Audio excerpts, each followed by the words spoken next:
여기 한국으로 휴가를 왔다는 이탈리아인들이 맹렬히 화를 내고 있습니다.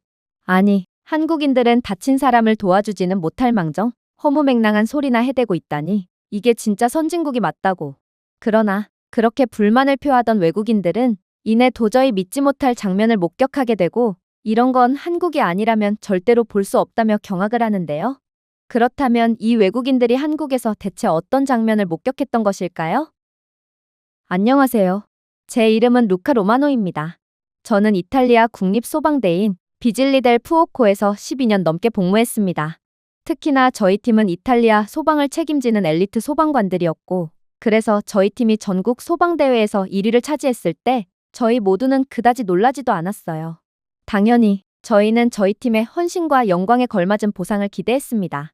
적어도 뉴욕이나 혹은 파리로의 여행이었을지도 모르죠. 하지만 그들은 저희를 한국으로 보내더군요. 어처구니가 없었습니다. 도대체 무슨 이유로 저희를 한국으로 보낸다는 말인가요?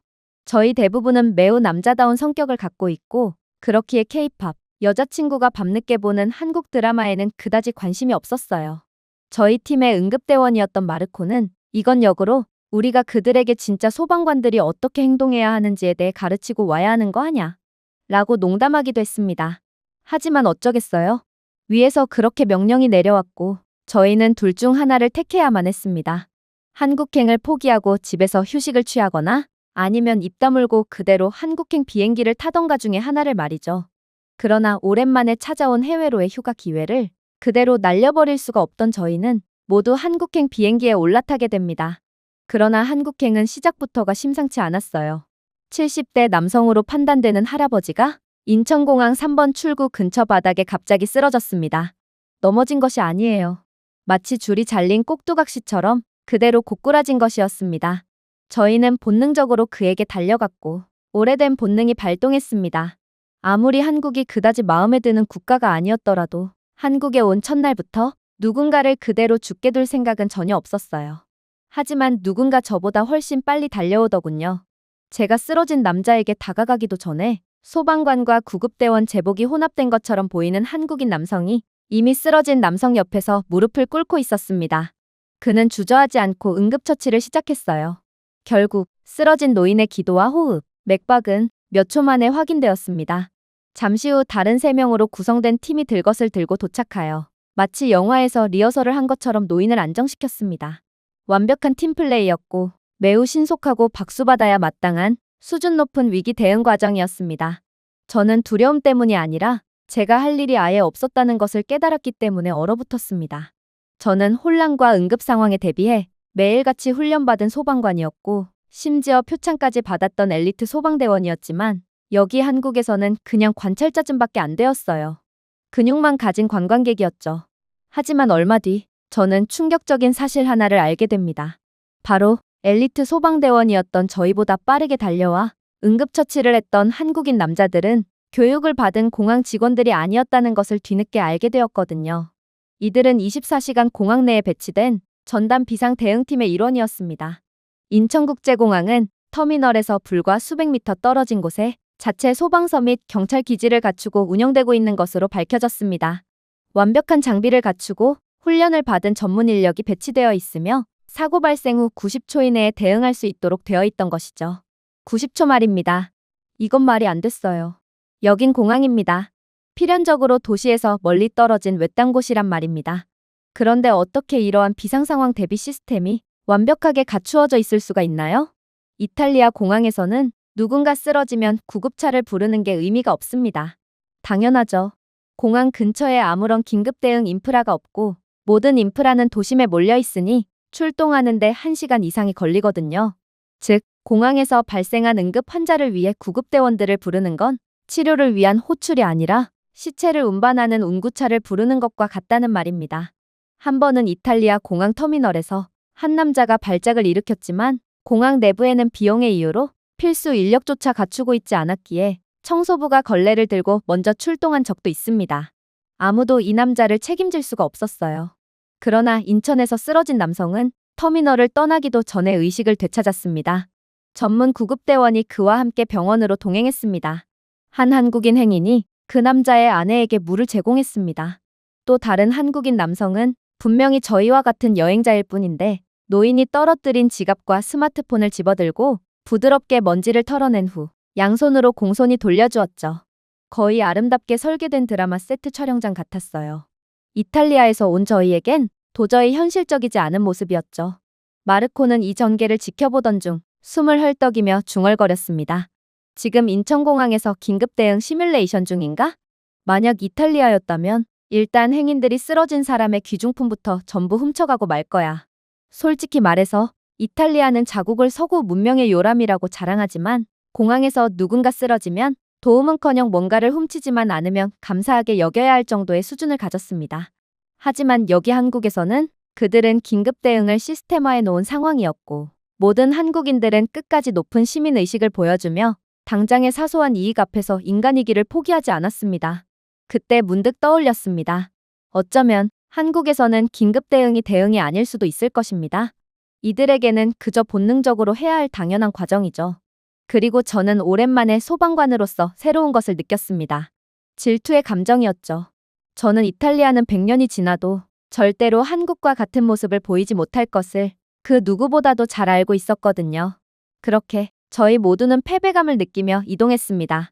방금 공항에서 목격한 것들 때문에 여전히 멍한 상태였지만 아무튼 저희는 이왕 한국에 온 김에 한국을 온전히 즐겨야만 했거든요. 저희는 택시를 타고 서울로 이동하려고 했어요. 당연하죠. 이탈리아에서는 공항에서 도심까지 이동하는 교통수단은 택시밖에 없었거든요. 그러나 저는 곧 봐선 안 될 표지판을 발견하고 그대로 경악을 하고 말았습니다. 바로 인천공항에 설치되어 있는 다개국어로 전환되는 디지털 표지판은 인천공항과 바로 연결된 지하철 플랫폼이 근처에 있다는 사실을 알려주었거든요. 공항 근처가 아니었어요. 인접도 아니었죠. 공항 내부에 대중교통이 연결되어 있었습니다. 저는 그저 반신반의한 채 이동했어요. 공항과 대중교통이 연결되어 있다니 이런 건 들어본 적도 없습니다. 이탈리아는 로마에조차 썩 훌륭한 지하철을 구비하지 못하고 있는데 한국은 도심에서 떨어진 외딴 곳에도 대중교통 시설을 갖추고 있다니요. 그러나 그렇게 이동해본 결과 이곳 공항에는 정말로 지하철역이 존재하고 있었고 심지어 이탈리아의 웬만한 수술실처럼 깨끗하더군요. 부드러운 조명과 1초도 어기지 않는 정확한 열차 도착 시간을 보여주는 디지털 화면, 태블릿 PC가 장착된 유니폼을 입은 직원들이 외국인들의 질문에 정중하게 고개를 숙이고 질문에 답하는 모습, 그야말로 이상적인 모습이었습니다. 지하철이 도착하자마자 플랫폼의 스크린 도어가 완벽하게 정렬되었습니다. 이탈리아 지하철에는 스크린 도어 자체가 없지만 한국은 완벽하게 깨끗하고 잘 작동하는 스크린 도어로 승객들의 안전을 보장해주고 있었죠. 로마 지하철에서는 누군가 피자 상자를 선로에 던져버려서 지하철이 여러 차례 지연되곤 합니다. 저희는 종종 이탈리아 대중교통의 유지관리 예산의 절반이 내다 버린 모짜렐라 청소에 사용된다며 농담을 건네기도 하죠. 하지만 한국에서는 애초에 그런 쓰레기를 청소할 필요조차 없었던 것입니다. 하지만 저희를 정말로 경악의 도가니로 몰아넣었던 부분은 따로 있었습니다. 그건 바로 역내에 구비되어 있는 대기부스였죠. 부스 안에는 시원한 에어컨 바람이 부드럽게 순환하고 있었어요. 모든 좌석 아래에는 전자기기 무선 충전 포트가 구비되어 있었죠. 부드러운 배경음악까지 여긴 마치 미니멀한 VIP 라운지처럼 느껴졌습니다. 여기가 정말 대중교통이 맞는 거야? 엔조가 속삭였습니다. 추가 요금을 지불하지 않고 여기 앉아도 되는 거 맞지? 놀랄만 했습니다. 이곳은 마치 VIP들만이 입장이 허가된 공간처럼 느껴졌거든요. 그때 마르코가 소리를 지르기 시작했습니다. 마르코의 시선을 따라가 보니 근처에 자판기가 있더군요. 그리고 엔조는 이따위 평범한 자판기가 뭐가 그리 놀랍다고 소리를 지르냐며 마르코에게 핀잔을 주었는데요. 그러나 그런 엔조 또한 뭔가 이상한 점을 느꼈는지 이내 자판기를 유심히 쳐다보기 시작했습니다. 이 자판기는 빛나는 터치스크린, 다국어 인터페이스, 카드 결제, NFC, QR코드 스캔, 음성 안내 기능 등 모든 것을 갖추고 있는 최첨단 자판기였거든요. 동전을 먹고 제품은 주지 않는 이탈리아의 30년은 된 고물 자판기와는 차원이 달랐어요. 한국의 자판기는 외국인인 저희에게 자신이 판매하는 물건을 이탈리아어로 친절하게 설명해 주기까지 했거든요. 한국에서는 평범한 자판기마저도 수준이 달랐던 것입니다. 그리고 거기 있었어요. 저희의 삶을 완전히 바꾼 단 하나의 버튼 말이에요. 믹스커피 800원. 솔직히 저희 모두는 처음에 같은 생각을 하고 있었습니다. 믹스커피요? 이건 근본이 없는 구정물일 것이 분명합니다. 저희는 이탈리아인이에요. 에스프레소가 아닌 구정물을 마시는 건 용납할 수가 없는 행동이죠.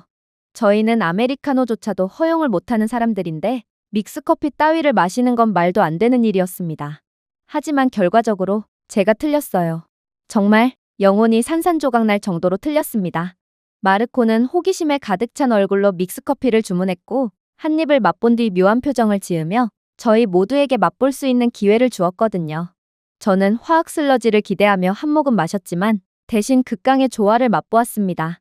달콤하고 크리미하며 풍부하고 중독성 있는 블렌드로 완벽한 만족감을 선사했습니다. 마치 누군가가 저희의 장기간의 비행의 모든 피로를 종이컵에 녹여버린 것 같았어요. 엔조는 한 모금 마시고 신을 본 것처럼 눈을 감았습니다. 그러고는 말없이 자신이 마실 믹스커피를 2잔 더 주문하더군요.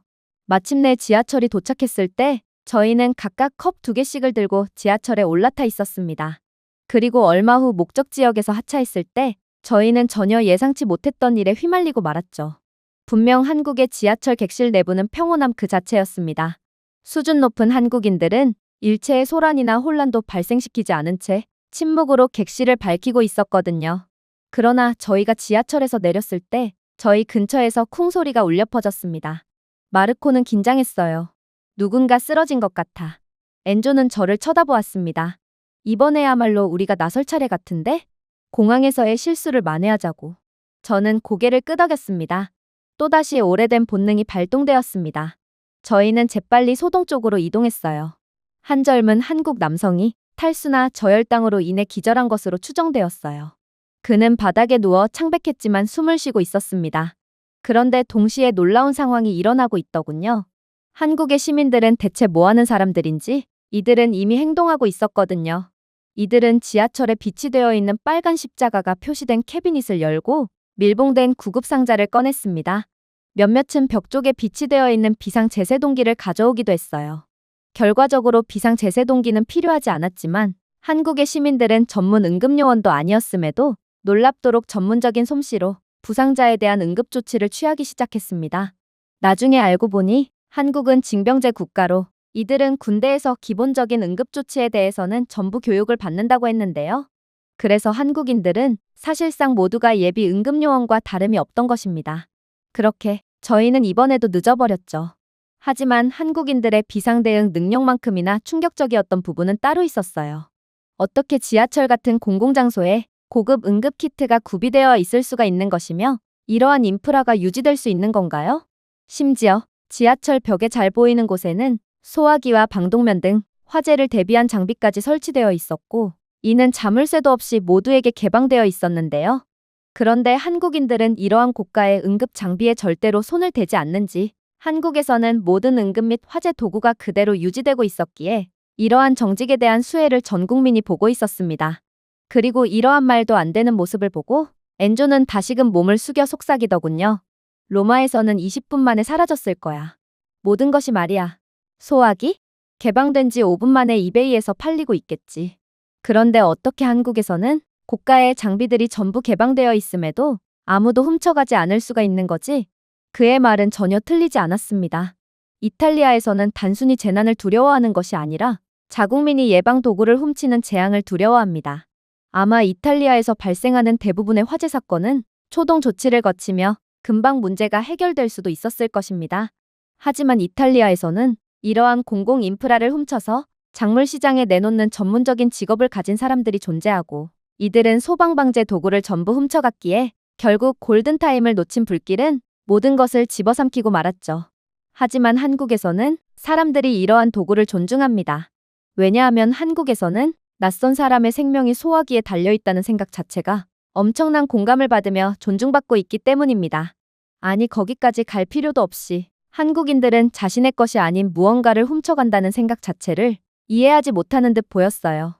한국은 단순히 좋은 인프라에만 투자한 것이 아닙니다. 한국은 국민들이 책임감 있게 인프라를 사용할 수 있다고 믿었습니다. 그리고 국민들은 그 신뢰에 부응했죠. 연설도 구호도 없는 조용한 사회계약이었습니다. 단지 정직한 시스템과 정직한 시민들뿐이었어요. 저희가 다시금 패배감에 사로잡혀 지하철역을 나섰을 때 저는 마르코를 힐끗 보았습니다. 그는 역에서 찾은 자판기에서 믹스커피를 다시 구매한 뒤 한 모금 더 마시고 있더군요. 그는 숨을 내쉬며 중얼거렸습니다. 나는 항상 우리의 조국이 문명화되었다고 생각했어. 세계를 주름잡는 선진국이라고 생각했지. 그러나 알고 보니 우리는 끔찍하게 뒤처져 있을 뿐이었어. 응답하지 않았어요. 그럴 필요가 없었죠. 저희 모두가 그 사실을 알고 있었기 때문입니다. 그렇게 저희는 아무 말도 하지 않고 숙소로 향했습니다. 그러던 중 저희는 우연히 중학교를 발견했어요. 처음에는 큰 관심을 기울이지 않았습니다. 겉으로 보기에는 그다지 특별할 것도 없어 보였거든요. 그러나 학교에 가까워질수록 저는 한국의 중학교에는 놀라운 것들이 숨겨져 있다는 것을 깨닫게 됩니다. 주변에는 장식용 램프 기둥에 AI 보조 보안 카메라가 몰래 끼워져 있었어요.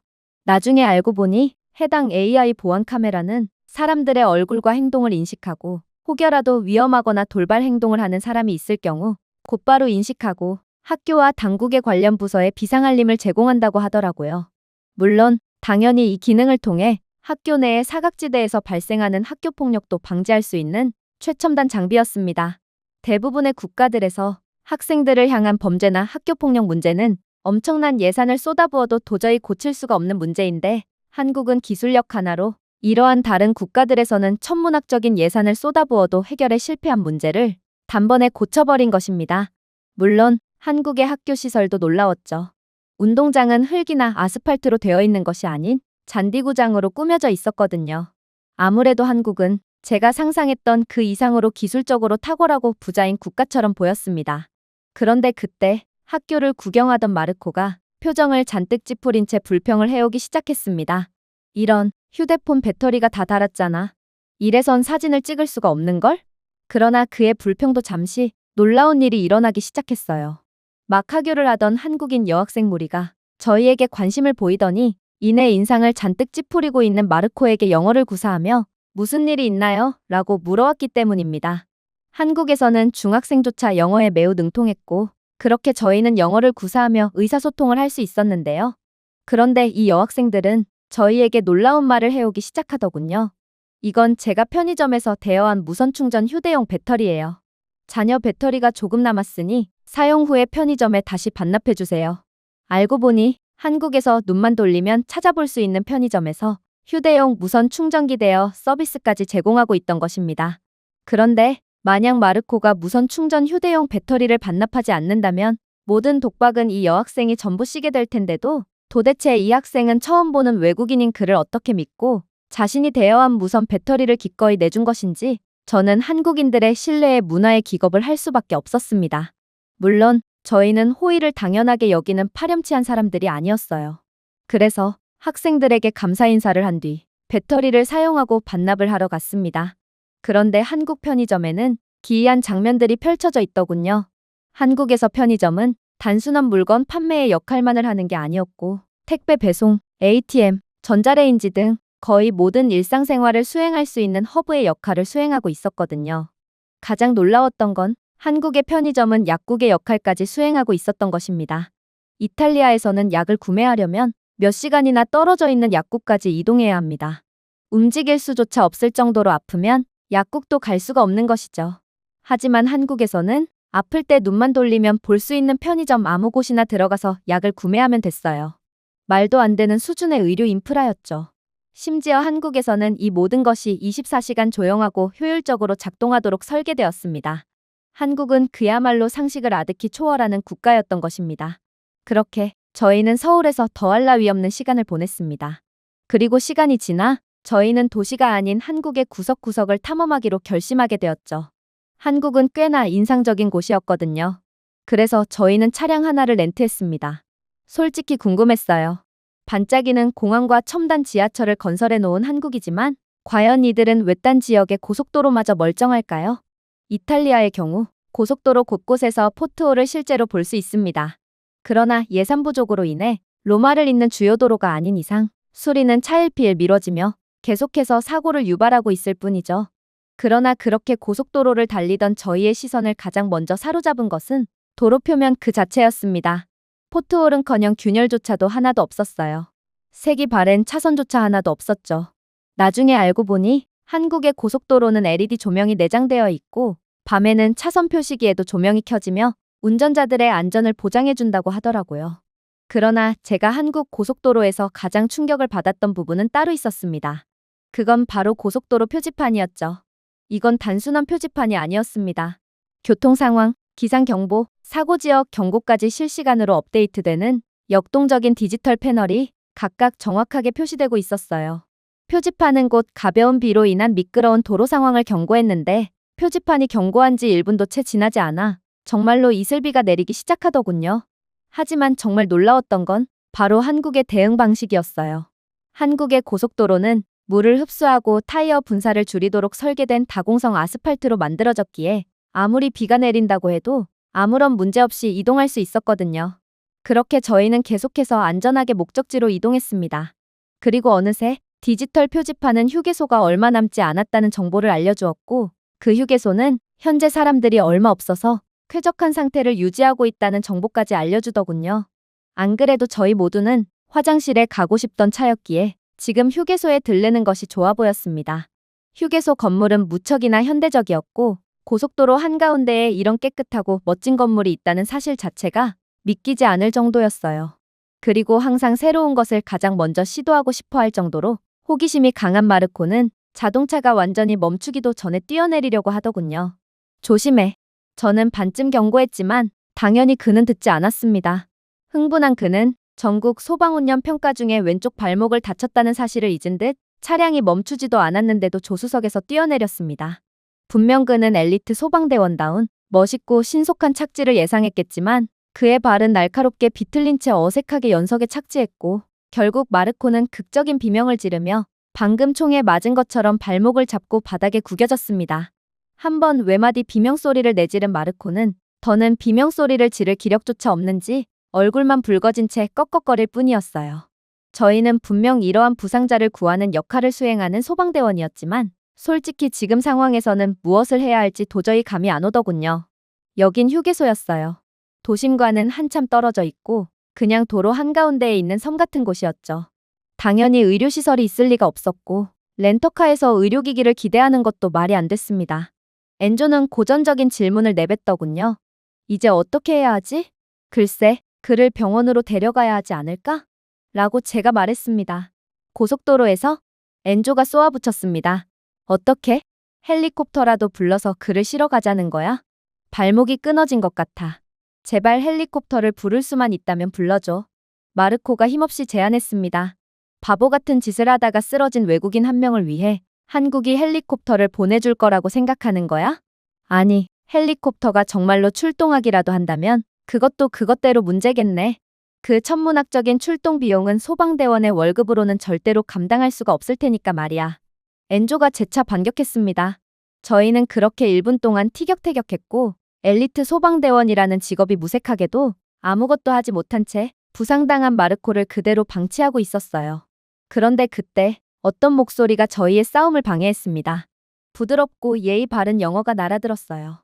당신, 괜찮나요? 괜찮으시다면 제가 당신을 도와드릴 수 있을 것 같아요. 저희는 깔끔한 휴게소 유니폼을 입고 무전기와 태블릿처럼 보이는 기기를 들고 있는 젊은 한국인 직원을 보았습니다. 그리고 그녀는 마르코의 발목을 힐끗 쳐다보더니 곧바로 빠른 한국어로 무언가를 전파하더군요. 몇 초 만에 작은 전동카트가 도착했습니다. 한 명은 휴대용 보조기를 들고 있었고 다른 한 명은 휠체어를 펼치고 있었어요. 저희는 놀란 표정으로 마르코를 부드럽게 들어올렸고 도대체 지금 무슨 일이 일어나는 건지 몰라 황당해할 뿐이었습니다. 잠깐만요. 어디로 데려가는 거예요? 제가 물었습니다. 저희는 병원으로 갈 거예요. 직원이 미소를 지었어요. 뭐라고요? 엔조가 짜증스럽게 반응했습니다. 저는 그의 반응을 이해했습니다. 이건 말이 안 되는 상황이었거든요. 병원을 간다고요? 도심까지 10수시간이나 휠체어를 밀면서 이동하겠다는 건가요? 아니면 이곳 휴게소에 병원이 있다는 말도 안 되는 소리를 하겠다는 건가요? 차라리 순간이동 능력으로 병원으로 이동하겠다는 게 더 신빙성이 있어 보였습니다. 그러나 1분 뒤 저희는 정말로 휴게소 내부에 존재하는 병원에 도착했습니다. 진료실 내부는 밝고 깨끗했어요. 그러나 저희에겐 아직도 넘어야 할 관문이 남아 있었습니다. 마르코의 발목이 정말로 끊어진 게 아니라면 저희는 몇 시간 혹은 며칠 동안 기다린 끝에 겨우 의사를 보게 될 거거든요. 그게 바로 이탈리아 의료의 현실이죠. 그러나 한국에서 마르코는 대기 시간 없이 곧바로 의사를 맞이할 수 있었습니다. 마르코는 엑스레이로 발목을 스캔받았고 곧바로 진단 결과를 받을 수 있었어요. 경미한 인대 염좌였습니다. 놀라웠어요. 이렇게나 빠르게 의사를 볼 수 있는 나라는 한국이 유일할 거예요. 아니, 애초에 휴게소에 병원이 존재하는 것 자체가 한국의 세계 최고의 의료 인프라를 여실히 증명하고 있었죠. 마르코가 멍청한 짓으로 발목을 다친 지 15분 후 저희는 처방전을 들고 밖으로 나가고 있었습니다. 그리고 효율성이 최고조에 달했다고 생각했을 때 모퉁이를 돌자 약국이 보이더군요. 약국은 마치 고급 부티크처럼 보였습니다. 이탈리아 약국에서 흔히 볼 수 있는 시장통 같은 혼란은 전혀 없었고 공급 부족으로 인한 긴줄도 없었고 시끄러운 소리도 없었습니다. 차분한 음악과 깨끗한 카운터, 그리고 깔끔한 흰색 코트를 입은 약사만 존재하고 있었죠. 저희는 그에게 처방전을 건넸고 그는 단 한 번의 질문도 하지 않고 약을 준비했으며 영어로 된 명확한 설명서를 인쇄한 다음 일일 복용량을 개별적으로 정리한 진곡 밀봉 파우치를 건네주었습니다. 이탈리아였다면 아무런 설명서도 제공받지 못할 것이고 일일 복용량으로 세분화된 약도 절대로 받을 수 없었을 것입니다. 정체 모를 약을 뭉텅이 채로 던지듯 받고 뒤에서 줄을 기다리는 인파들에 의해 쫓겨나듯 약국에서 튕겨져 나가겠죠. 그러나 한국에서는 모든 서비스가 기본적으로 제공되고 있었어요. 물론 이곳에서도 한국인들의 믿을 수 없는 호의가 존재했죠. 한국인 약사는 몸을 기울이며 말했습니다. 글쎄요, 처방전을 보니 환자분은 그렇게까지 고통스럽지는 않으실 텐데 지나치게 아파하시는군요. 다른 한국인 환자분들은 똑같은 부상에 그렇게까지 고통을 호소하지는 않거든요. 그래서 당신을 위해 가벼운 통증화나 패치와 발목 테이프를 추가했습니다. 추가 요금은 없으니 안심하세요. 저는 약사로서 그렇게나 고통을 호소하는 환자들을 보면 그냥 넘어갈 수가 없거든요. 저는 웃음을 터뜨릴 뻔했습니다. 이탈리아에서는 보너스 케어 패키지는커녕 적절한 약을 제공받으면 운이 좋다고 생각합니다. 모든 시스템이 주먹구구식인 이탈리아에서는 가끔 약을 부족하게 지급하는 경우도 있거든요. 또한 한국인 약사에 따르면 마르코는 지금 엄살을 부리고 있다는 뜻이었기에 저희 모두는 최강 소방팀원으로서의 자존심도 없냐며 마르코를 향해 비난을 퍼부을 뿐이었어요. 짓궂은 엔조는 일전에 마르코가 그랬던 것처럼 바닥에 주저앉아 살려달라는 마르코의 울부짖음을 재현했죠. 마르코는 얼굴이 홍당무가 되어버렸습니다. 호의를 받았으니 화를 낼 수도 없고 그는 어찌할 바를 몰라 완전히 얼이 빠지고 말았죠. 물론 가격은 더욱 저희를 황당하게 만들었습니다. 약값은 겨우 8,000원이었거든요. 마르코는 울 것만 같았습니다. 이건 말도 안 돼. 그간의 내 이탈리아에서의 삶은 통째로 부정당하고 있어. 그가 속삭였습니다. 이탈리아에서는 병원에 가는 것을 전쟁 준비하듯 대합니다. 비용, 서비스, 대기시간, 모든 게 최악이죠. 그러나 한국에서는 잘 운영되는 도서관을 방문하는 것 같은 기분이 들었고 약사에게 호의까지 받아버렸죠. 그리고 다시 한번 한국은 이에 대해 자랑하지 않았습니다. 그냥 인간으로서 당연한 도리를 한 것처럼 매우 조용했죠. 마침내 저희가 부산에 도착했을 때 저희는 서울에서는 느끼지 못했던 것들을 느끼게 됩니다. 서울에 있을 때는 모두가 몸이 건강한 정상이었기에 장애인을 위한 인프라를 느낄 수가 없었지만 지금은 엄살이 가득한 마르코와 함께였습니다. 그런데 한국의 모든 지하철역 입구에는 엘리베이터가 있었고 장애인을 위한 촉각 경로가 명확하게 표시되어 있었으며 휠체어와 유모차를 위한 자동 문열림 센서도 있더군요. 엘리베이터의 위치를 실시간으로 보여주는 표지판이 존재했고 버스 정류장에도 작은 경사로와 압력 감지 탑승 패드가 있어 운전자에게 이동이 제한된 사람이 탑승한다는 신호를 보낼 수 있었습니다. 물론 가장 놀라웠던 건 역시나 한국인들 그 자체였죠. 마르코가 천천히 횡단보도를 통과하자 반대 방향에서 달려오던 한국인 고등학생이 중간에 멈췄고 마르코를 부축해 주었거든요. 저희는 마르코를 돕지 않았어요. 그저 먼저 횡단보도를 통과한 뒤 그러고도 이탈리아의 자랑스러운 소방대원이 맞냐며 엄살을 부리는 그에게 따가운 시선을 보낼 뿐이었죠. 그러나 정작 그를 도운 건 저희가 아닌 생전 처음 보는 한국인이었던 것입니다. 제 조국과 대조하지 않을 수 없었습니다. 개인주의 문화가 극심한 이탈리아에서는 절대로 대가 없이 남을 돕는 법이 없습니다. 엘리베이터요? 추후 공지가 있을 때까지 영원히 고장나 있고 애초에 이탈리아는 한국처럼 엘리베이터를 어디에서든 찾아볼 수 있을 정도로 부유한 국가가 아니에요. 그늘진 벤치에서 잠시 휴식을 취하던 마르코는 저를 바라보며 이렇게 말했습니다. 이탈리아에서 부상을 당하는 것은 정말 피곤한 일이야. 그런데 여기 한국에서 나는 마치 초능력이 생긴 것 같아. 한국인들은 다들 내게 먼저 도움을 베풀어 주거든. 한치의 예외 없이 말이야. 이게 초능력이 아니면 뭐야? 이탈리아에서는 절대로 경험할 수 없는 것이잖아. 그리고 저는 인정해야 했습니다. 그가 옳았습니다.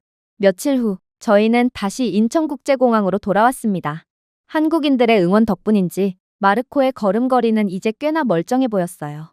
그의 부상은 전문적인 치료 때문만이 아니라 사람들이 신경을 써주는 나라에서는 더욱 빠르게 회복할 수 있다라는 그의 말처럼 빠르게 치유되었습니다. 저희는 마지막 자판기 믹스커피 한 잔을 들고 출발 게이트 밖에 앉았습니다.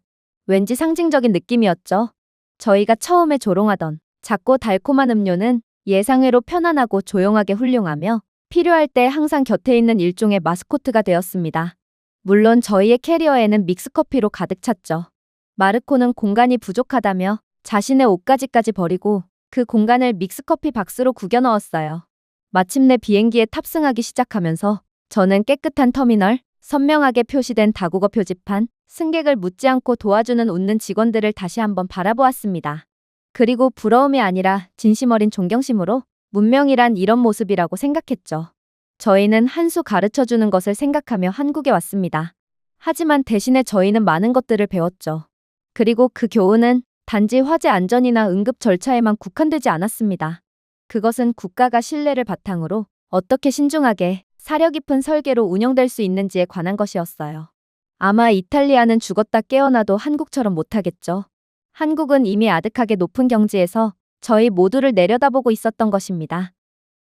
제가 준비해온 내용은 여기까지입니다. 끝까지 시청해주셔서 진심으로 감사드리며 여러분들의 구독과 좋아요, 알림 설정은 영상 제작에 큰 힘이 됩니다. 이상 세모튜브였습니다.